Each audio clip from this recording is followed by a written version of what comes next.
우리 함께 찬송가 435장 찬양 드리겠습니다.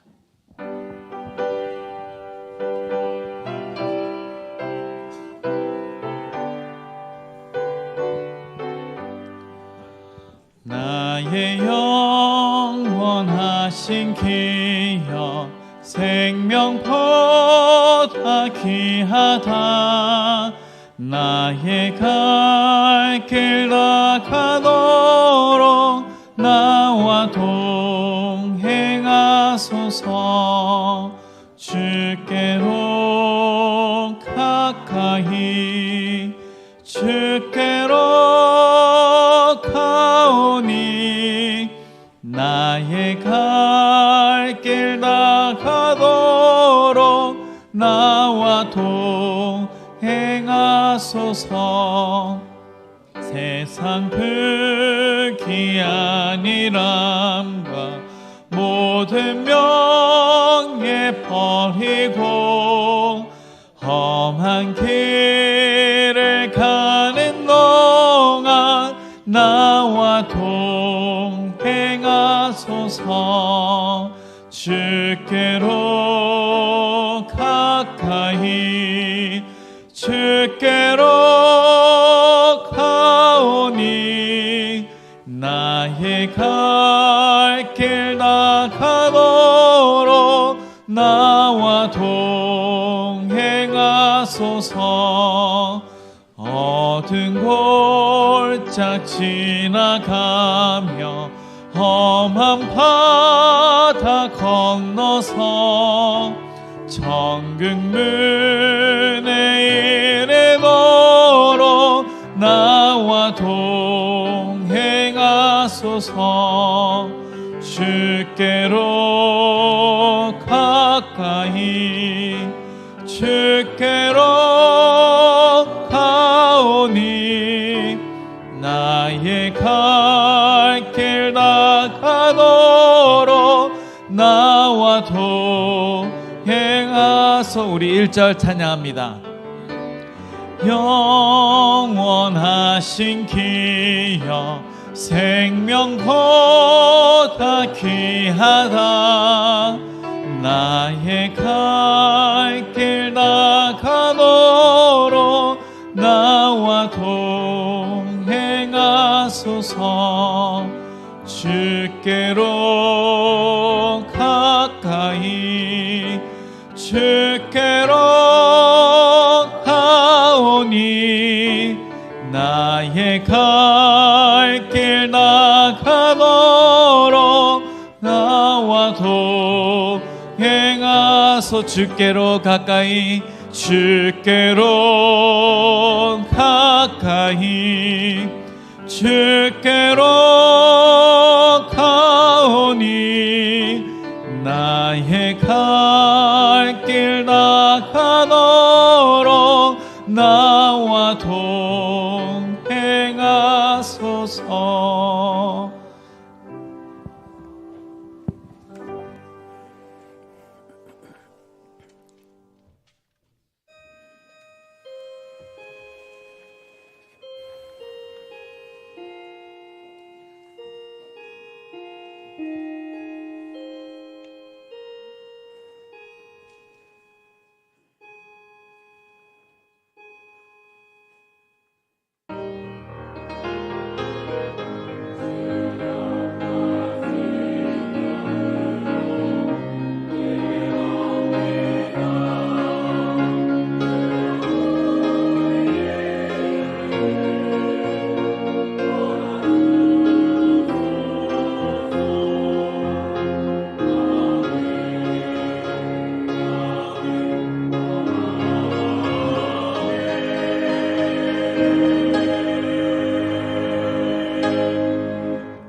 태초에 천지 만물을 창조하신 하나님, 그리고 그 관계 안에 살아가게 하신 하나님, 지난 한 주 용서와 미움 사이의 에덴의 문지방에서 한참을 서성이다가 그 문지방을 건너 여기 이 자리까지 왔습니다. 건너고 나면 아무것도 아닌데 너무도 많은 시간을 에덴의 문지방에서 서성였습니다.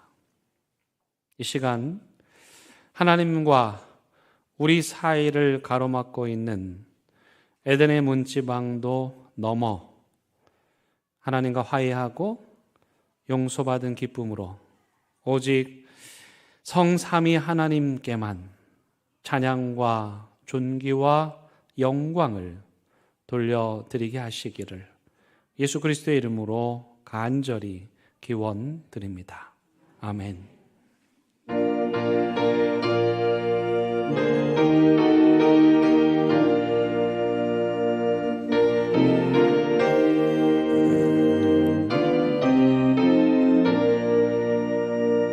주 하나님 지으신 모든 새에 내 마음속에 그리워볼 때 하늘의 별 울려 퍼지는 외성 주님의 원능 우주에 찾네.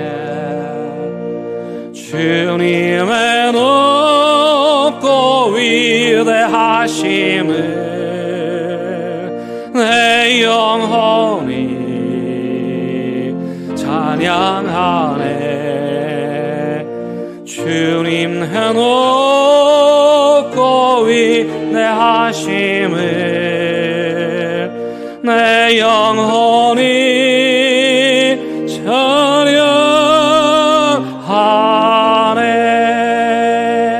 숲속이나 험한 산 골짜기에서 지저귀는 저 새소리들과 고요하게 흐르는 시냇물은 주님의 솜씨 노래하도다.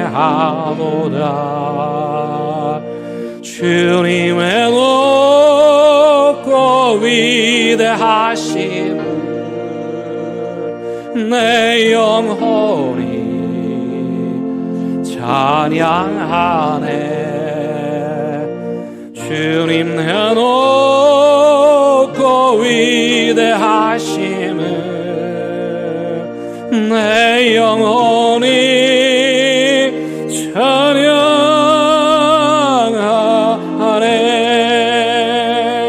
주 하나님 독생자 아낌없이 우리를 위해 보내주셨네. 십자가에 피 흘려 죽으신 주 내 모든 죄를 대속하셨네. 주님의 높고 위대하심을 내 영혼이 찬양하네. 아멘. 주님의 높고 위대하심을 내 영혼이 찬양하네. 내 주 예수 세상에다 씌우되 저 천국으로 날 인도하리. 나 겸손히 엎드려 경배하며 영원히 주를 찬양하리라. 주님의 높고 위대하심을 내 영혼이 찬양하네. 주님의 높고 위대하심을 내 영혼이 찬양하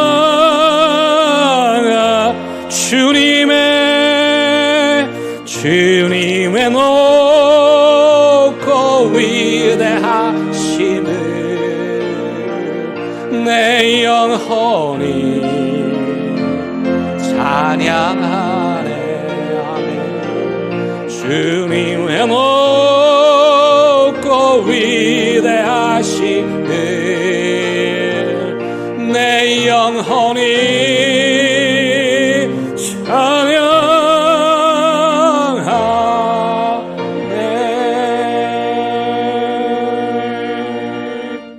아멘. 내 부모를 공경하라.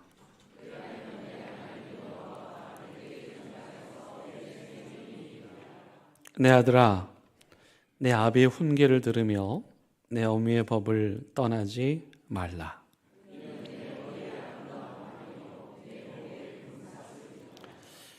너를 낳은 아비에게 청종하고 내 늙은 어미를 경히 여기지 말지니라.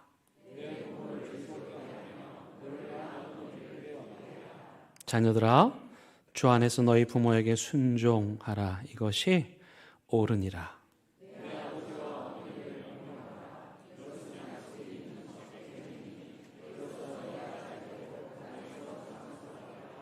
아멘. 나는 전능하신 아버지 하나님, 천지의 창조주를 믿습니다. 나는 그의 유일하신 아들, 우리 주 예수 그리스도를 믿습니다. 그는 성령으로 잉태되어 동정녀 마리아에게서 나시고 본디오 빌라도에게 고난을 받아 십자가에 못 박혀 죽으시고 장사된 지 사흘 만에 죽은 자 가운데서 다시 살아나셨으며 하늘에 오르시어 전능하신 아버지 하나님 우편에 앉아 계시다가 거기로부터 살아있는 자와 죽은 자를 심판하러 오십니다. 나는 성령을 믿으며 거룩한 공교회와 성도의 교제와 죄를 용서받는 것과 몸의 부활과 영생을 믿습니다. 아멘. 이 시간 자리에 앉으셔서 하나님과 여러분만이 아는 은밀한 죄를 침묵 가운데 고백하는 시간 같습니다.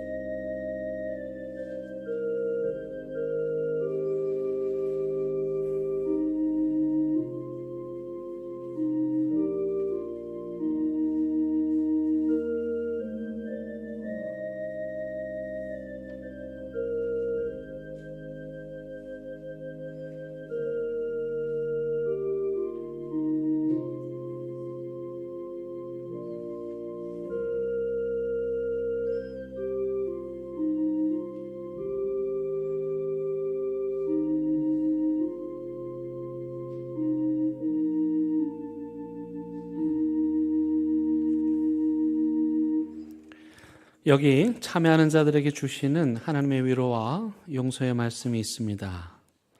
오직 시온에 이르기를 여호와께서 나를 버리시며 주께서 나를 잊으셨다 하였거니와 여인이 어찌 그 젖먹는 자식을 잊겠으며 자기 태에서 난 아들을 긍휼히 여기지 않겠느냐. 그들은 혹시 잊을지라도 나는 너를 잊지 아니할 것이라. 내가 너를 내 손바닥에 새겼고 너의 성벽이 항상 내 앞에 있나니 내 자녀들은 빨리 걸으며 너를 헐며 너를 황폐하게 하던 자들은 너를 떠나가리라. 아멘.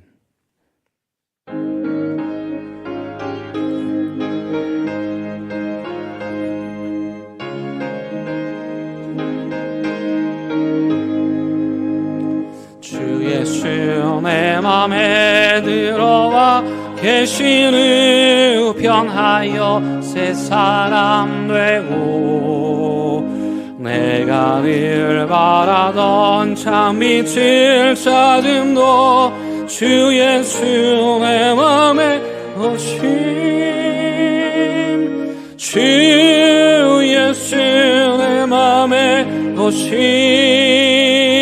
주 예수 내 맘에 오심 물밀듯 내 맘에 기쁨이 넘치는 주 예수 내 맘에 오심 주 예수 내 맘에 들어와 계시는 망령된 행실을 끊고 머리털보다도 더 많던 내 죄가 눈보다 더 희어졌네 주 예수 내 맘에 오심 주 예수 내 맘에 오심 물밀듯 내 맘에 기쁨이 넘치는 주 예수 내 맘에 오심 내 맘에 소망을 든든히 가지는 주 예수 내 맘에 오심 의심의 구름이 사라져 버림도 주 예수 내 맘에 오심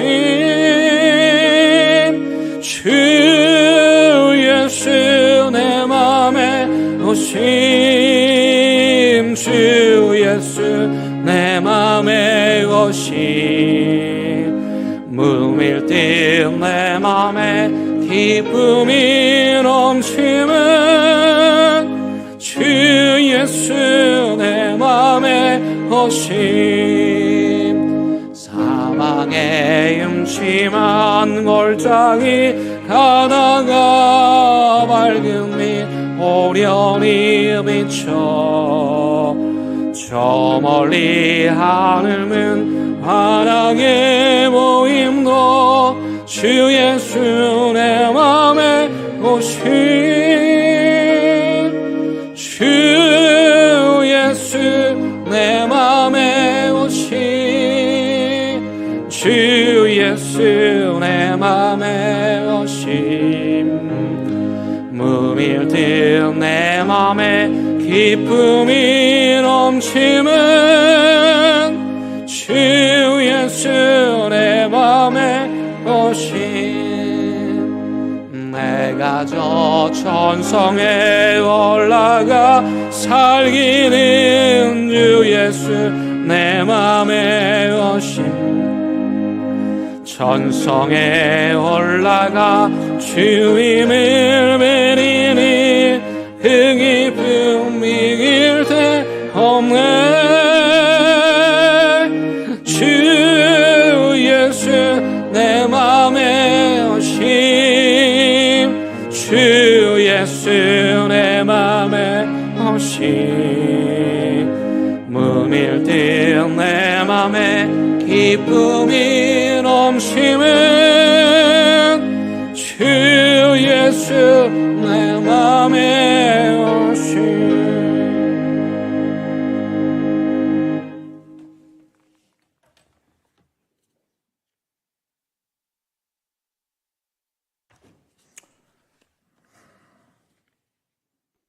올 가정의 달로 허락하셔서 가정의 어른이 되시는 어버이 은덕을 기리도록 5월 둘째 주를 어버이 주일로 지키며 예배하게 하여 주심을 감사합니다. 이 시간 하나님이 전에 나와 경배와 찬양으로 예배드리며 기도와 말씀과 찬양으로 하나님께 영광과 존귀와 찬송과 감사를 드리는 복된 시간 되게 하여 주옵소서. 우리의 의지가 아니라 하나님의 은혜 아니면 저희가 이곳에 예배할 수 없고 숨 쉴 수 없는데 우리의 삶을 인도하시고 여기까지 우리를 도와주신 에베네셀의 하나님을 찬양드립니다. 십자가의 보혈로 우리를 구원하신 하나님 아버지, 나의 나된 것은 오로지 주의 은혜라는 말이 우리 고백이 되게 하시며 형제를 실족해 하지 않도록 스스로 조심하기를 원합니다. 형제의 허물을 드러내고 작은 자라 업신여기지 아니하며 예수님이 섬김의 자세를 본받아 하나님의 자녀된 자임을 알고 섬길 수 있는 마음을 갖게 하여 주옵소서. 지난주에는 한정직 선거가 마무리되었습니다. 교회를 섬길 분들을 뽑는 자리로 인해 교만하거나 실족하는 분들이 없도록 하여 주시고, 섬기는 자로 세움받는 이들이 하나님 나라의 확장을 위해 그 수고로움을 잘 감당케 하옵소서. 6월 3일에는 제21대 대통령 선거가 있습니다. 선악구도의 논리와 흑백 논리로 누군가를 희생양 삼기보다 포용의 정치와 앞으로의 국가의 미래를 생각하고 하나님의 공의를 두려워하는 일을 선택하게 하옵소서. 지구 곳곳에서의 전쟁과 지진, 기근과 화재, 가난과 생사를 넘나드는 어려운 역경 속에서도 하나님의 역사하심과 인간의 생사화복을 주관하시는 전능하신 하나님을 믿고 경외하는 자들에게 은혜와 소망과 평강을 주심을 믿사오니 역사하여 주옵소서. 오늘도 당상에 서신 이를 주님의 권능으로 붙들어 주시고 예수님을 향한 복음의 통로가 되기를 기도합니다. 힘있고 권세 있는 말씀으로 오직 하나님만을 주장하여 주셔서 그 말씀이 저희들 가슴 깊이 역사하시어 험난한 이 세상을 살아가는 동안 넘어지지 아니하는 믿음의 뿌리가 되도록 인도하여 주옵소서. 그리하여 순종과 동행의 삶이 예배 후에도 이어지는 일상이 되게 하옵소서. 국내나 타국에서 하나님의 복음을 전하는 사역자들의 안전을 지켜주시고 자녀들의 교육과 사역하는 데 부족하지 않도록 쓸 것과 필요를 채워 주옵소서. 출타 중인 성도들을 지키시고 그곳에서 하나님을 찬양하게 하옵소서. 특별히 원치 않는 육신의 역병과 질병으로 사고로 입원 중인 성도들과 마음의 상처로 힘들어하는 성도들, 물질적인 어려움으로 고통하는 형제 자매들이 여러 가지 어려움을 하나님 앞에서 해결되어지는 시간 되게 하옵소서. 보이지 않는 곳에서 나라를 지키기 위해 수고하는 이들과 봉사의 손길을 기억하시고 찬양으로 영광 돌리는 할렐루야 성가대와 예배의 봉사자들에게도 함께 하옵소서. 우리의 왕 되신 우리 주 예수 그리스도의 이름으로 기도드립니다. 아멘.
오늘 우리에게 주시는 하나님의 말씀은 룻기 4장 13절에서 17절의 말씀입니다. 하나님의 말씀을 봉독하겠습니다. 하나님의 말씀을 경청하시기 바랍니다. 이에 보아스가 룻을 맞이하여 아내를 삼고 그에게 들어갔더니 여호와께서 그에게 임신하게 하심으로 그가 아들을 낳은지라. 연인들이 나오미에게 이르되 찬송할지로다. 여호와께서 오늘 내게 기업 물을 자가 얻게 하지 아니하셨도다. 이 아이의 이름이 이스라엘 중에 유명하게 되기를 원하노라. 이는 내 생명의 회복자이며 내 노년의 복량자라. 곧 너를 사랑하며 7 아들보다 귀한 내 며느리가 낳은 자로다 하니라. 나오미가 아기를 받아 품에 품고 그의 양육자가 되니 그의 이웃 연인들이 그에게 이름을 지어주되 나오미에게 아들이 태어났다 하여 그의 이름을 오벳이라 하였는데 그는 다윗의 아버지인 이새의 아버지였더라. 아멘. 이것은 하나님의 말씀입니다. 아멘.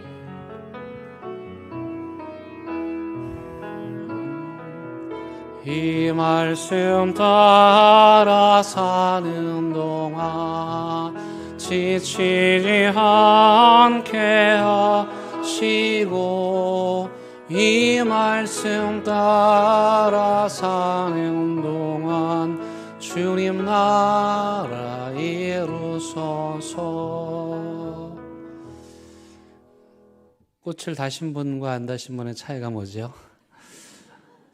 제가 볼 때는 다셔야 하는데 안 다신 분들도 계신 것 같습니다. 오늘 우리 교회 어버이 주일을 지키는데요.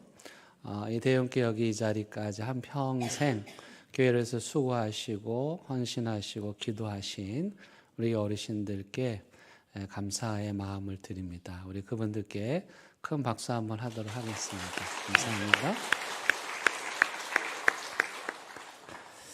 오늘 여러분들에게 좀 특별한 가정을 소개하려고 그럽니다. 여러분 요즘에는요 가족의 형태가 매우 다양해져서 예전 생각하는 대로 어떤 정형화된 가정의 이야기를 다른 사람들한테 이야기하는 것이 매우 조심스러운데요.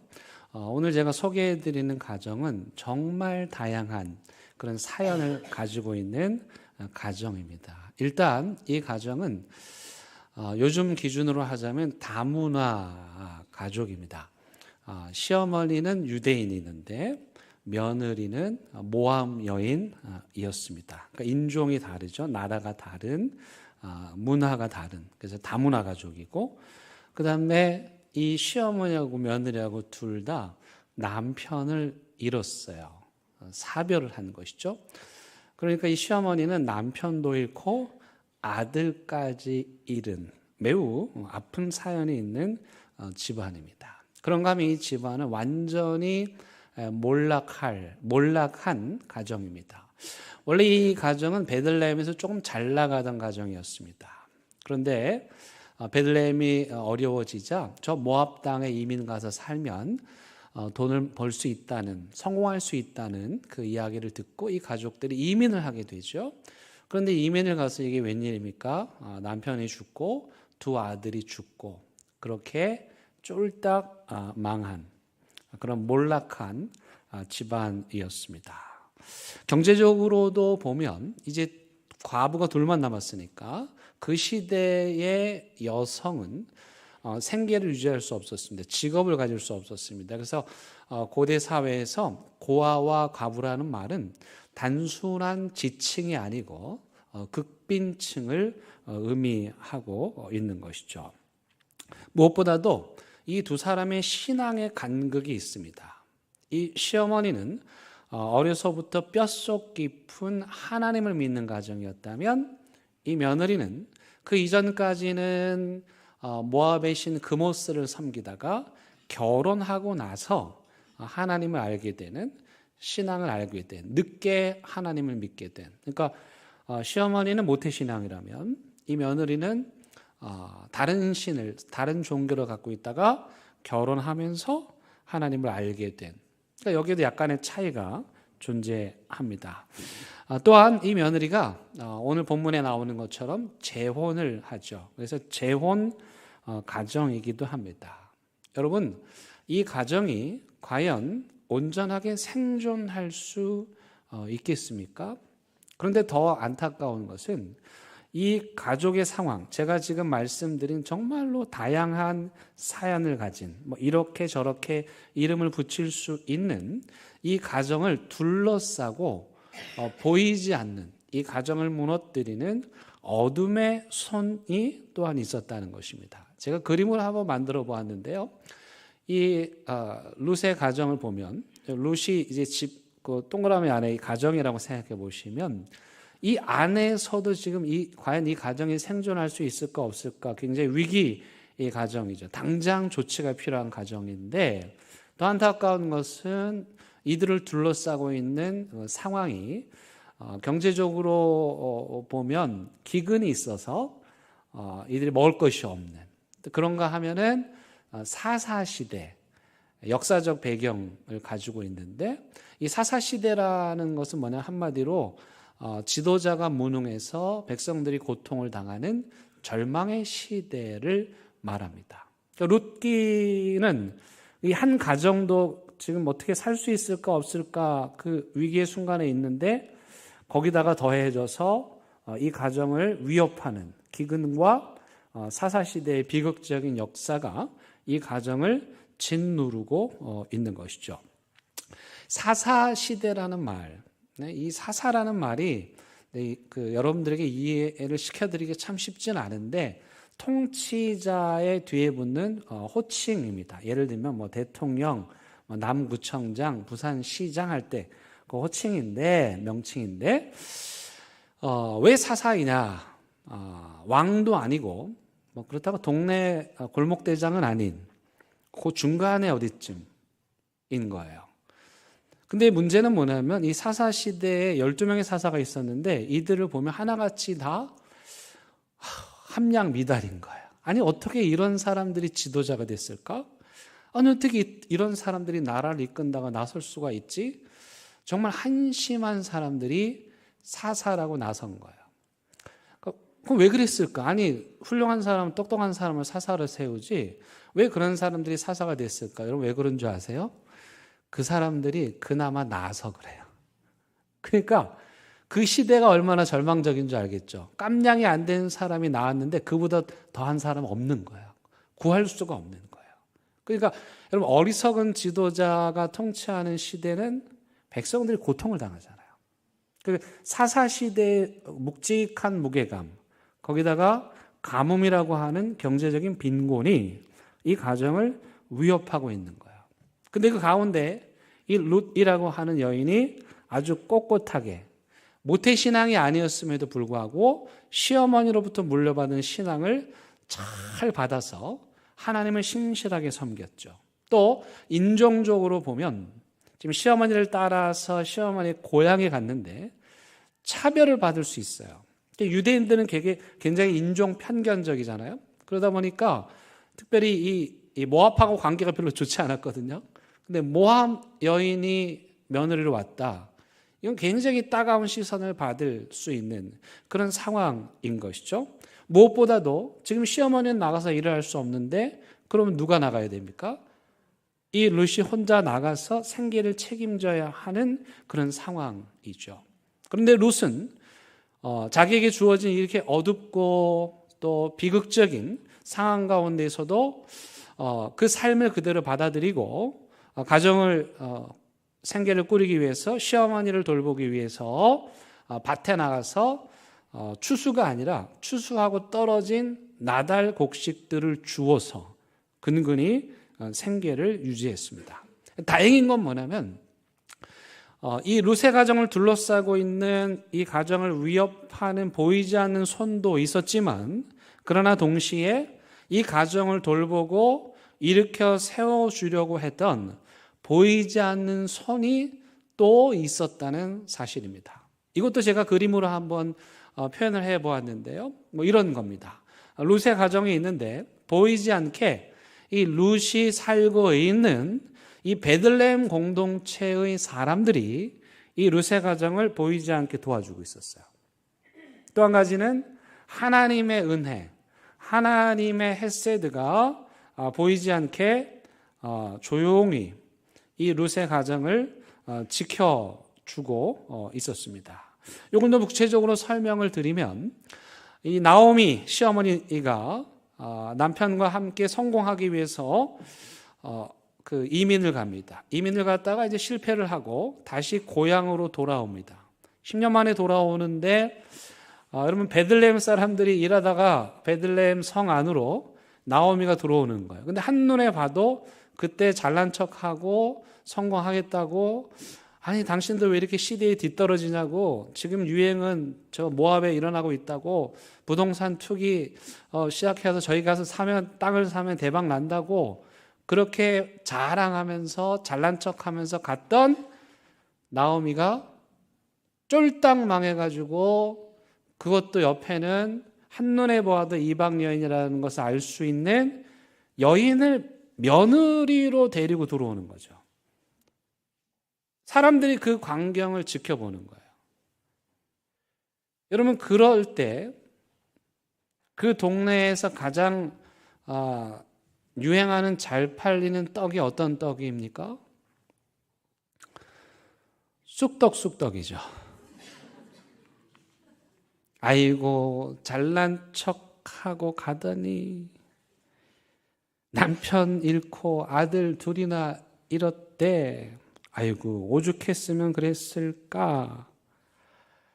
저 데리고 온 며느리 좀 봐라. 어떻게 모함 여자를 며느리로 얻냐.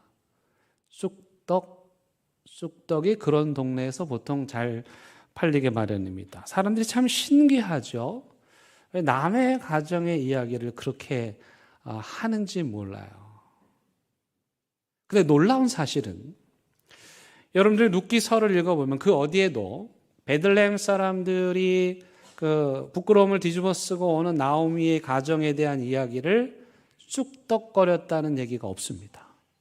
그런 얘기가 나오지 않아요. 그럼 베들레헴 사람들이 어떻게 했느냐? 굉장히 중요한 건데, 여러분들 주변에 이런 상황에 처해진 사람들이 있으면 여러분들이 베들레헴 사람들처럼 하셔야 됩니다. 어떻게 했습니까? 베들레헴 사람들이요? 모르는 척 해주었습니다. 그 사람이 어려운 상황에 처했을 때, 갑자기 집안이 몰락하고 어려운 그 상황에 처해졌을 때, 쌤통이다, 거봐라, 그런 표정으로 가서 아이고 많이 힘들지, 뭐 내가 뭘 도와줄까, 그건 도움이 안 되는 거예요.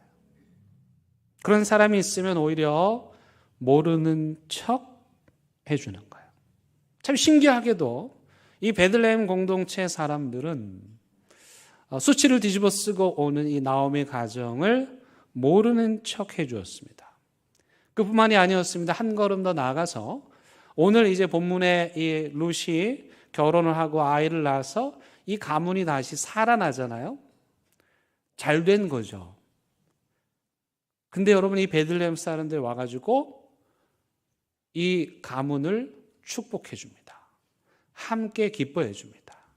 여러분, 우리보다 가난하고 못 살고 어려운 사람들 돕는 건 할 수 있어요.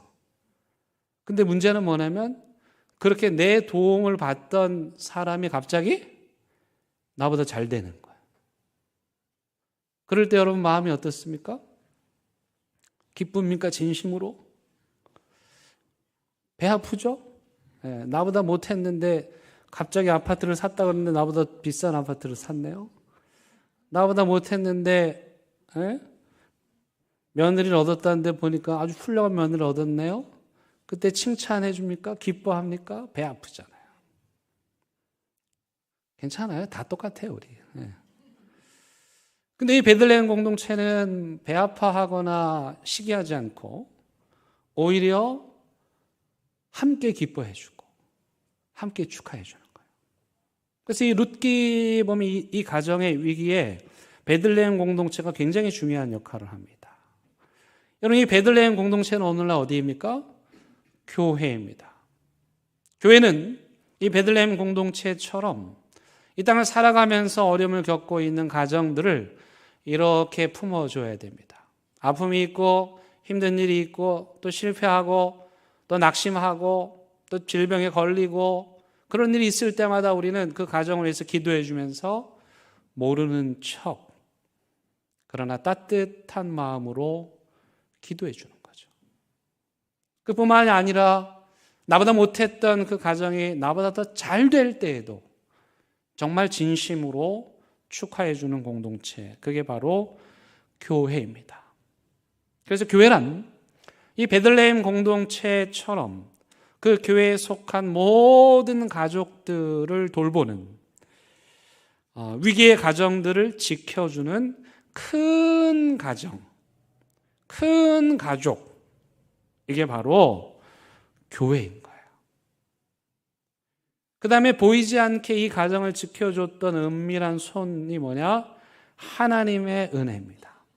이 하나님의 은혜는 두 개로 흘러갑니다. 첫 번째는 뭐냐면 하나님께서 이 사회를 지탱할 수 있도록 만들어주신 사회보장 시스템, 요즘으로 말하면 사회복지 시스템이 이 위기의 가정을 살렸습니다.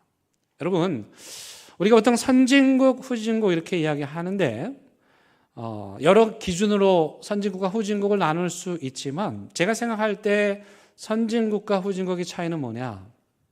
선진국은 어떤 사람이 실패하더라도 낭떠러지에 떨어지더라도 다시 일어날 수 있는 기회를 그 사회가 주는 거죠. 한 번 실패하면 끝인 인생이 아니라 좀 발 헛디디고 실수하고 잘못해도 세컨 찬스가 있는, 다시 기회를 주면서 살아보라고 하는 그건 선진국이에요. 근데 반면에 후진국은 어떠냐면 한 번 미끄러지면 끝이에요. 다시 올라올 수 없어요. 그런 사회는 어떻습니까? 불안하죠. 더 경쟁적이죠. 더 야수처럼 변하는 것이에요.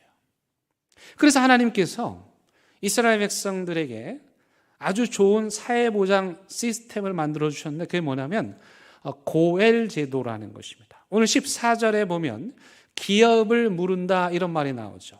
성경의 번역이 좀 쉽진 않은데 여기서 말하는 기업은 뭐 대기업, 뭐 중소기업 그런 기업이 아닙니다. 이건 유산입니다. 영어로 inheritance라고 하는데 유산입니다. 유산. 이스라엘 백성들이 하나님께로부터 받은 유산은 뭐냐? 그건 땅입니다. 가나안 정복을 하고 하나님께서 12지파에게 땅을 그들에게 각 지파별로 나누어 주셨죠. 그게 하나님께서 그들에게 주신 유산이었고 그것을 기업이라고 말했어요. 그리고 하나님은 각 지파별로 받은 그 기업을 빼앗기지 않고 잘 지키라고 말씀하셨어요. 하나님이 주신 거니까 그래야 되겠죠? 그런데 여러분, 우리 인생이 어디 그렇습니까? 살다 보면 이런저런 사연이 있어서 내 땅을 팔아야 될 때가 있죠. 그럴 때 하나님이 이 고엘 제도를 사용하게 하셨어요. 가령 예를 들어서 여러분들의 먼 친척이 크게 보면 여러분들 집안 가문의 땅인데 개인적으로는 그 사람 땅이니까 갑자기 빚을 져가지고 그 땅을 팔게 되었어요. 그러면 고엘 제도는 어떻게 하느냐? 그 가까운 친척이 가서 그 사람 빚을 갚아주는 거예요. 그리고 그 땅이 빼앗기지 않도록 하는 거예요. 계속 그 지파 안에 그 땅이 있도록 도와주는 거예요. 당연히 손해죠. 그러나 하나님께서 그렇게 하심으로써 지금 어쩔 수 없는 상황 가운데서 땅을 팔아야 하는, 이 땅을 팔고 나도 뭐 딱히 뾰족한 수가 없는 그 가정을 하나님이 지킬 수 있도록 고엘 제도를 만드신 거예요. 근데 이 사회복지보장제도, 이 고엘 제도는 땅뿐만이 아니라 혈통에도 적용이 되었습니다. 예를 들면 어느 집안에 자녀가 없는 거예요. 그럼 대를 잇지 못하게 되죠. 대가 끊어지게 되죠. 대가 끊어지면 유산을 상속받을 수 없게 되죠.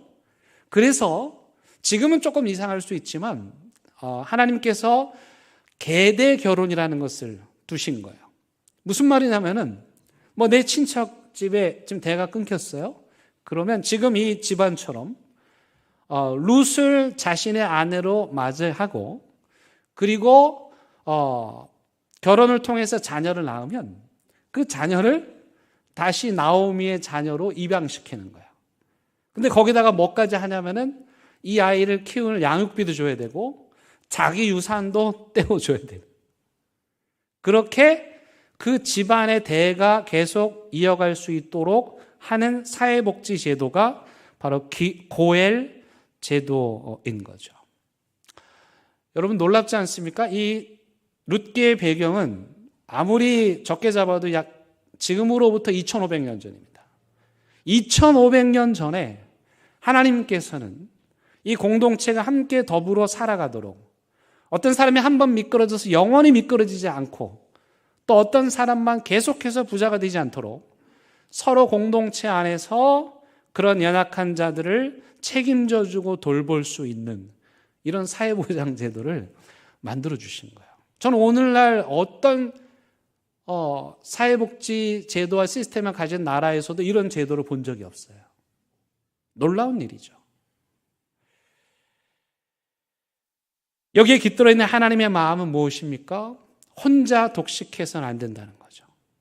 그 다음에 공동체 의식, 함께 더불어서 살아가라는 거죠. 내 먼 친척이라 할지라도 내 가족처럼 여기고 그 사람의 손해를 대신 갚아주고 책임을 져주면서 그 가문을 대를 이을 수 있도록 지켜주라는 거예요. 이 하나님의 헤세드는 또한 마치 따뜻한 햇볕처럼 이 가정 안에 흘러갑니다. 헤세드가 뭐냐면 은혜, 은총, 사랑 뭐 그런 뜻이에요. 하나님의 말로 형용할 수 없는 은혜, 하나님의 사랑, 헤셀드, 이름도 예뻐요. 히브리어. 이런 거 하나쯤 외워두면 폼납니다. 헤셀드, 하나님의 은총이죠. 하나님께서 이 가정에 헤세드를 주셨는데 놀라운 것은 그 하나님의 헤세드가 딱 끝나지 않고 계속해서 헤세드가 연결됩니다. 점점 커지는 거죠. 예를 들면 이런 거죠. 하나님께서 이 나오미에게 헤세드를 주십니다. 그 나오미는 이방 며느리를 구박하지 않고 그에게 헤세드를 베풉니다. 또 이 며느리는 시어머니를 구박하지 아니하고 어려운 상황에 물려줄 재산 한 푼도 없는 그 시어머니에게 하나님의 헤세드를 베풉니다. 그런 자들에게 베들레헴 공동체가 헤세드를 베풉니다. 또 가까운 친척이었던 보아스가 이 가정에 헤세드를 베풉니다. 그랬더니 이 룻이 자기를 희생하고 가문의 대를 이을 수 있도록 나이 많은 남자와 결혼하는 것을 통해서 헤세드를 베풉니다. 그리고 또 이 가정에 베풀어 주신 하나님의 헤세드에 감사하여 하나님께 헤세드를 돌려드립니다. 이 하나님의 헤세드가, 하나님의 은혜가 지금 베들레헴 공동체 안에 위기를 만난 가정 안에서 계속해서 커지고 확장되고 연결되어 가고 있습니다. 그 결과가 무엇입니까? 오늘 우리가 본문에서 본 것처럼 아무것도 없었던 몰락한 두 여인이, 그 시대의 생존을 보장할 수 없었던 두 여인이 다시 멸문 가문에서 명문 가문이 되는 겁니다. 하나님께서 보아스와 결혼한 룻에게 아들을 주셨습니다. 여러분, 룻이 아들을 안고 있습니다. 그 심정이 어떠했을까요? 많은 마을 사람들이 와서 축하해주고 박수를 쳐주고 함께 기뻐하며, 여기 기가 막힌 표현이 이렇게 나오죠. 7 아들보다 더 나은 며느리. 여기 시어머님들 혹시 계시면 요거 가서 써먹으세요. 아이고, 우리 며느리는 7 아들놈보다 더 낫다. 7이라는 말은 유대인들에게는 완전함이니까 이 세상에 완전한 아들보다 네가 더 낫다. 엄청난 헤세드가 아닙니까? 그렇게 하나님의 헤세드를 통해서 이 몰락한 가정이 다시 명문 가문이 되었는데, 지금 룻이 안고 있는 이 아들을 누구에게 주죠? 그의 시어머니에게 돌려주는 겁니다. 고엘 제도에 따르면 이 아들은 룻의 아들이 아닙니다. 시어머니 아들로 돌려드리고, 그리고 그 시어머니는 아들이자 손주인 그를 통해서 이 가문의 대를 이어가는 것입니다. 그렇게 이 가문의 대가 이어져서 낳은 위대한 이스라엘의 지도자가 누구입니까? 다윗 왕입니다. 지금 룻의 품에, 나오미의 품에 안겨 있는 이 아이가 바로 이스라엘의 위대한 영웅 다윗 왕의 할아버지입니다. 어디 그뿐입니까? 이 대가 계속해서 밑으로 이어지다 보면 거기 누가 나십니까? 예수님이 나십니다. 세상에 몰락한 집안인데 이게 도대체 이 가정이 살 수 있을까 없을까 허시탐탐 이 가정을 노리는 어둠의 상황 가운데서도 하나님의 헤세드가 이 가정에 임했더니 다윗을 낳고 인류의 구원자 예수 그리스도를 낳는 믿음의 가문이 된 것입니다. 여러분, 이것이 하나님의 은혜로 사는, 믿음으로 사는 가정의 모습입니다. 그래서 룻기는 사사시대의 그 잔혹함과 편법과 무자비함이 지배하는 시대에서도 하나님이 주목하시고 하나님의 헤세드를 부어주실 만한 그런 아름다운 가정이 있을 수 있다는 사실을 우리에게 말씀하고 있는 것입니다. 여러분, 그러니 여러분들이 어떤 어려운 상황 가운데 있다 하시더라도 하나님의 헤세드가 여러분들의 가정을 지켜주실 것을 믿으시기 바랍니다. 우리가 지금 철로역정을 하고 있는데요, 되게 중요한 얘기를 하나 드립니다. 철로역정을 공부했다고 하면 이건 상식으로 알아야 되는데, 철로역정은요 사실 1권, 2권, 2권으로 되어 있습니다. 왜 그러냐? 1권은 주인공 크리스천이 하나님의 시온성을 향해서 걸어가는 이야기, 그리고 마침내 그 시온성에 도착하고 이야기가 끝납니다. 도착했으니까 끝나죠. 근데 2권이 또 생겼어요. 왜 그러냐? 이 남편을, 아버지를 따라오지 않았던 그 가족들이 자신의 남편의 아버지가 믿음의 길을 걸었고 시온성을 향해 갔다는 소식을 듣고 그제서야 반성하고 회개하고 뉘우치고, 그리고 남편의 뒤를, 아버지의 뒤를 따라가는 이야기가 철로역정의 2부 이야기입니다. 그러니까 이 주인공은 이 땅에서 죽음으로 끝난 것 같지만 그게 아니고 자신이 믿음으로 걸은 것을 통해서 뒤에 자신의 가족들이 믿음으로 구원의 길을 가는 그 놀라운 신앙의 유전이, 믿음의 역사가 일어난 것입니다.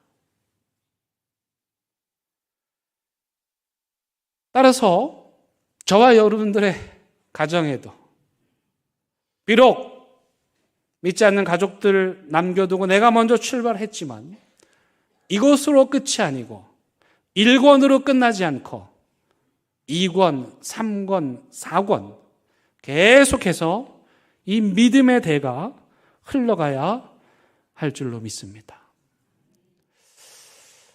여러분들 가정 중에서 혹시 우리 집은 자랑스럽고 우리 집은 TV에 나올 만하고 누구나 다 우리 집을 보면서 부러워하고 혹시 그런 분들 계십니까? 사실 많지 않죠. 우리의 심정은 굉장히 이 룻의 가정과 가깝습니다. 그런데 놀라운 사실은 하나님께서 그 시대의 멸문 가문, 시어머니와 며느리 여인 둘만 남았던 그 가정을 하나님께서 주목하셨다는 것입니다. 저는 그 하나님께서 여러분들의 가정도 주목하여 주실 줄로 믿습니다. 여러분들의 가정을 보시면 여러분들 가정 안에 하나님의 헤세드를 부어주시고 그 풍성한 은혜로 여러분들의 가정이 계속해서 믿음의 명문 가문이 되게 해주실 줄로 믿습니다. 기업이라는 말, 아까 유산이라 그랬죠? 그리고 구약시대에서는 실제적으로 하나님으로부터 받은 땅을 의미합니다. 그렇다면 오늘날 우리 믿음의 사람들에게 기업이란 뭘까? 그건 바로 믿음입니다. 하나님께서 우리에게 물려주신 유산은 뭘까? 그건 바로 신앙입니다. 그래서요, 혹시 여러분들 중에 아이고 내가 자녀들에게 물려줄 재산도 없고 그래서 미안하고 어깨가 축 처지시는 분들 계십니까? 괜찮습니다. 그거보다 더 큰 유산이 있으니 그건 바로 믿음의 유산입니다. 물려줄 건물, 땅 없어도 여러분 믿음의 유산만큼은 여러분들 자녀들에게 물려주실 수 있기를 바랍니다. 또한 우리 대연교회도 베들레헴 공동체와 같이 여러분들의 어려움에 빠질 때 함께 여러분들을 돕고 기도하는 공동체가 될 것입니다. 그러니 아무 염려하지 마시고 어떤 상황 가운데서도 흔들림이 없이 우리를 위협하는 손이 있지만 동시에 우리를 도와주는, 보호해주는 하나님의 손도 있다는 사실을 여러분 기억하시기 바라요. 그리고 오늘 제가 가정의 달 맞아서 한 가지 부탁을 드리려고 그럽니다. 오늘 집에 가셔서 여러분들의 가족들한테 부모님께, 자녀들에게, 남편에게, 아내에게, 또 형제들에게 이렇게 말씀해 주세요. 미안해. 내가 잘못했어. 용서해. 미안해. 내가 잘못했어. 용서해. 그러면 이러겠죠. 뭐 잘못 드셨어요? 갑자기 왜 이래요? 그러면 이렇게 말씀하세요. 나도 솔직히 내가 잘못했다고 생각하진 않아. 근데 오늘 담임 목사님이 가서 이렇게 말하라 그랬어요. 여러분 오늘 제 체면을 좀 세워주시기 바랍니다. 묻지도 따지지도 마시고 전화하세요. 미안해. 내가 잘못했어. 용서해.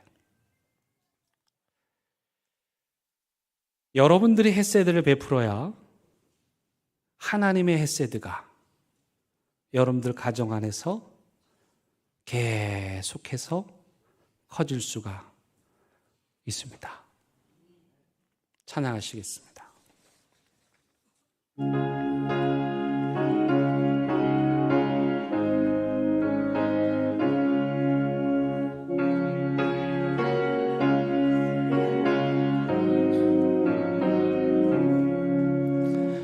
사철의 봄바람 불어있고 하나님 아버지 모셨으니 믿음의 반석도 든든하다. 우리 집 즐거운 동산이라. 고마워라 임마누엘. 예수만 섬기는 우리 집. 고마워라 임마누엘. 복되고 즐거운 하루하루. 어버이 우리를 고이시고 동기들 사랑에 뭉쳐있고 기쁨과 설렘도 같이 하니 한간의 초가도 고마워라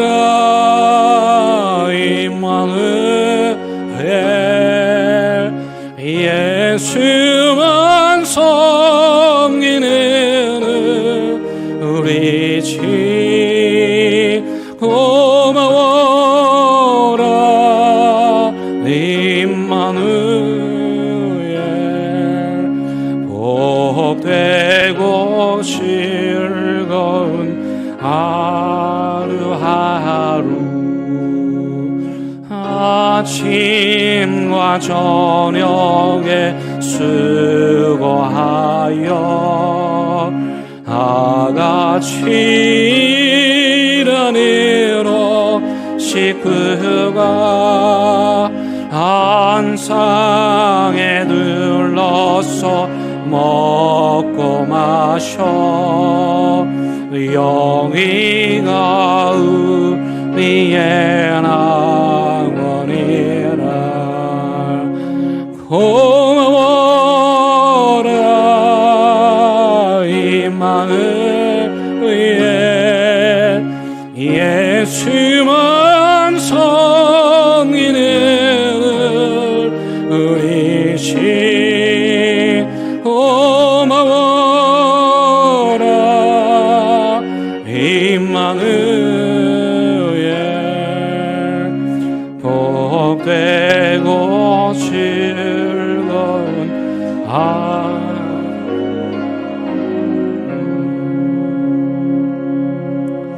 기도하시겠습니다. 하나님, 우리에게 물려줄 재산 아무것도 없어도 평생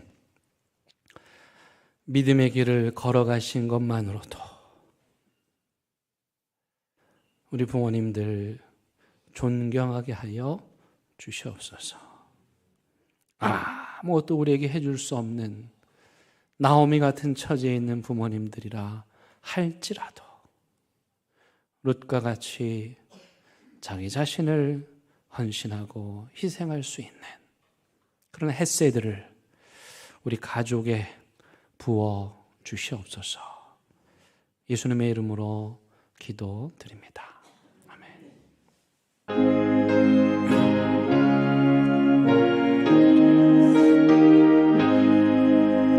진리와 생명 되신 주 이 몸을 바치옵니다.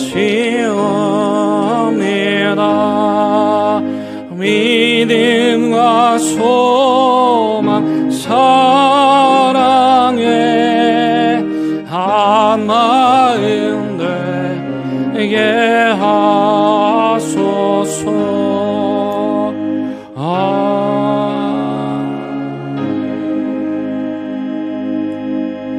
하나님, 이 시간 우리에게 또 우리 가정에 베풀어 주신 하나님에 감사하여, 하나님 은혜 감사하여 귀한 예물 올려드립니다. 그 마음, 그 믿음의 고백을 드리는 가정마다 하나님 평안과 기쁨과 행복 가득 채워 주시옵소서. 여기저기 아프고 상처 입고 고통당하는 많은 가족들이 있습니다. 우리 대형교회 베들레헴 공동체가 말없이 조용히 묵묵히 하나님의 햇새드로 그들을 품는 하나님의 거룩한 공동체 되게 하여 주옵소서.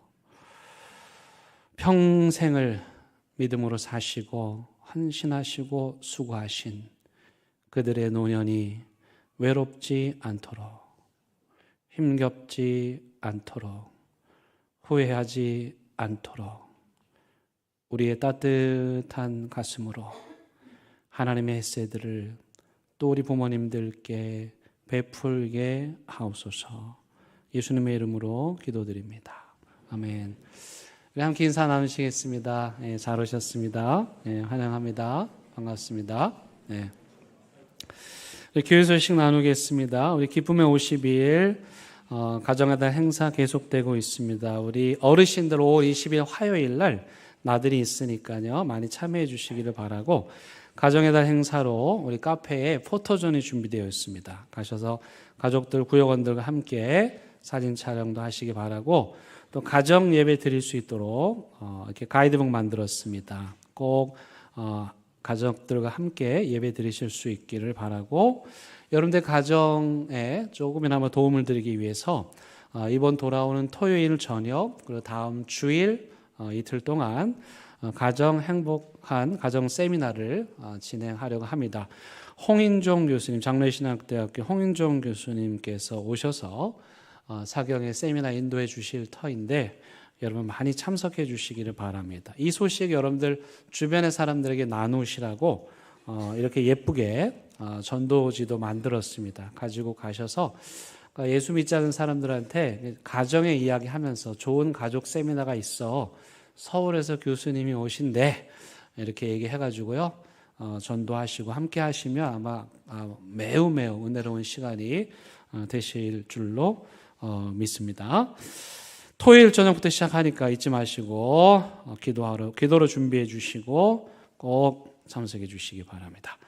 지난주에 우리 교회 일꾼을 뽑는 공동회가 있었습니다. 그 결과 장로 2분, 안수집사, 권사 각각 6분씩 14분 피택되었습니다. 맡겨진 일에 충실하시기를 바랍니다. 오늘 구역사랑방 모임 이제 2주 동안 쉬었는데 오늘은 합니다. 참여해 주시길 바라고요.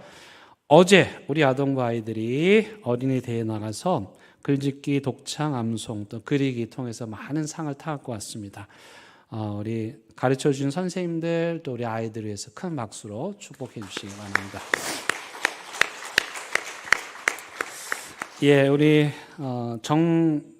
정화 성도님 우리 새가족 등록하셨습니다. 박수 한번 해주시고요. 우리 최용남 명예원사님 성교일독 축하드립니다. 한 번 더 박수하도록 하겠습니다. 네, 그리고 저는 오늘 해운대 소명교회 선교 특강 인도하러 갑니다. 우리 교회 지역사회와 함께 하는 그 일들에 대한 이야기를 들으시고 우리 교회 사역 이야기 좀 전해달라고 초대를 받아서 갑니다. 기도해 주시기 바라고 또 이번 주에는 그 여름 성령학교 지도자 세미나에 참석을 합니다. 화요일, 수요일 참석하게 되는데 여러분 기도해 주시기 바랍니다. 우리 다 함께 일어나셔서 결단의 찬양 부르시겠습니다.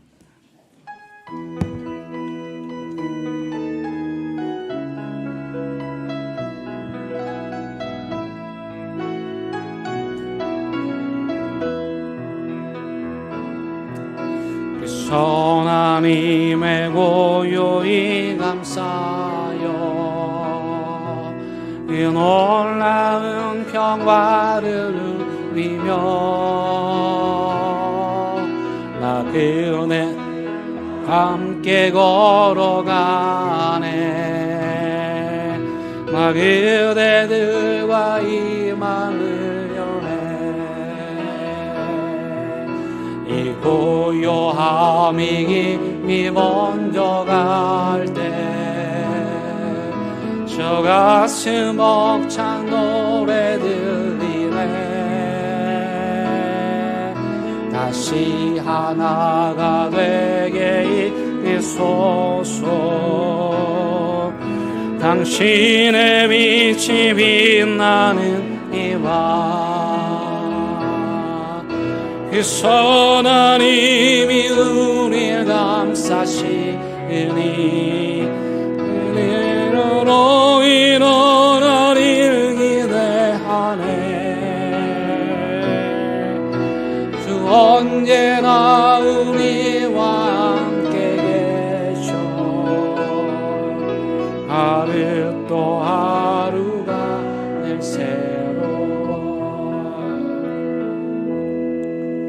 우리 주 예수 그리스도의 은혜와 하나님의 크신 사랑과 성령님의 인도하심이 위기의 가정, 어려움을 만난 가정, 고통당하고 있는 가정, 상하고 찢긴 가정을 하나님의 햇새로 살리실 것을 믿고 또 믿는 사랑하는 대개 모든 성도들 위해 이들의 가정과 일터와 사업장 위에 위기에 처해 있는 수많은 가정들 위에 믿음의 대가 끊어질 위기에 처해 있는 가정들 위에 이 나라 이 민족 위에 이제부터 영원토록 함께 하시길 간절히 축원합니다. 아멘.